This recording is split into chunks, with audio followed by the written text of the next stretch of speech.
Kita lanjutkan kembali diskusi bersama dengan Prof. Adrianus. Masih bersama kami, Prof. Analisa Anda, adakah yang janggal dari kematian Soetrimo? Terlebih timingnya bersama dengan kasus hukum atasannya almarhum Soetrimo, yaitu Febri Adriansyah.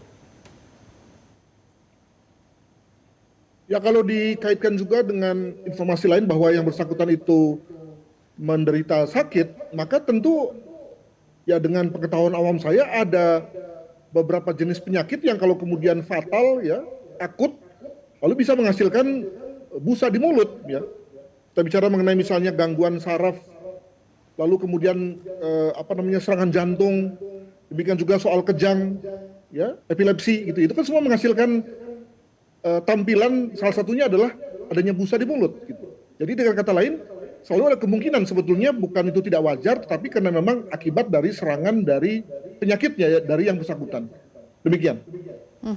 Untuk membuktikan jika betul karena sakit atau mendapatkan kesimpulan terkait dengan penyebab kematian, apakah hanya bisa lewat ekshumasi, otopsi atau lapor, atau apa hingga sampai pada kesimpulan terkait dengan penyebab kematian dari almarhum Soetrimo, Prof. Adrianus? Ya tentu yang paling ideal, akurat dan presisi adalah otopsi ya. Nah, tetapi kalau kemudian itu belum dilakukan ya tentu karena ada pertimbangan.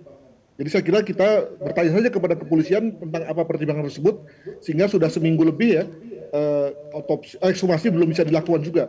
Saya kira cuma satu kok penyebabnya, karena tadi kepolisian belum yakin ya bahwa memang ada satu ground, satu dasar kuat untuk itu. Jadi kalau kita kaitkan dengan bahwa ekshumasi, otopsi adalah satu tindakan hukum, maka tentu perlu ada dasar kuat kan, ada kecurigaan ya bahwa ada satu tindak pidana. Nah, kalau tidak ada kecurigaan dan hanya karena rame-rame di media sosial, ya tentu nanti polisi juga yang akan diketawain ya. Apalagi kalau kita kaitkan dengan bahwa setiap kali turun surat perintah untuk mengadakan otopsi, itu lalu kemudian juga ada implikasi finansialnya, implikasi pengerahan sumber daya manusianya gitu ya. Nah, kalau kemudian lalu tidak ada satu sebab yang ada kuat, maka tentu akan dipertanyakan langkah kepolisian tersebut. Demikian, Mbak. Untuk bisa sampai pada dasar yang kuat, kepolisian yakin, sampai ke titik itu apa pertimbangan dari pihak kepolisian untuk bisa melakukan langkah-langkah tersebut sampai ke lapor? Wah, ini saya kira saya di luar konteks saya ya, karena tadi kalau kita lihat dari sudah dilakukan 2 kali TKP ya, dan saya juga menduga bahwa tentu tidak hanya di TKP saja polisi melakukan pemeriksaan, mungkin juga ke rumah atau kamar kerja atau kamar tidur almarhum ya, mungkin dicari obat kah, dicari makanan, bekas makanan kah, dan seterusnya. Maka tentu sudah cukup banyak sebetulnya data yang diambil oleh polisi. Saya juga mendengar bahwa sudah ada beberapa hal yang diambil oleh polisi untuk kemudian diperiksa.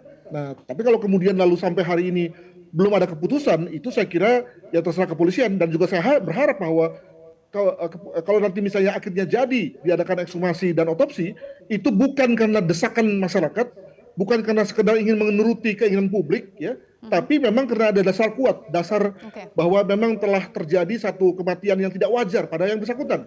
Sekali lagi bukan karena desakan dari masyarakat yang lalu kemudian berpikir macam-macam tentang korban. Demikian. Baik, harus ada dasar kuat yang itu adalah menjadi pertimbangan dari pihak polisian nantinya ya. Terima kasih Kriminolog Adrianus Meliala, dan mohon maaf Bapak Nasir Jamil, anggota Komisi 3 DPR RI, tidak jadi bergabung dalam diskusi kita, Prof. Adrianus. Tetapi sekali lagi terima kasih Prof sudah bergabung bersama. Jelajahi cara baru mendapatkan informasi. Download Metro TV Extend sekarang.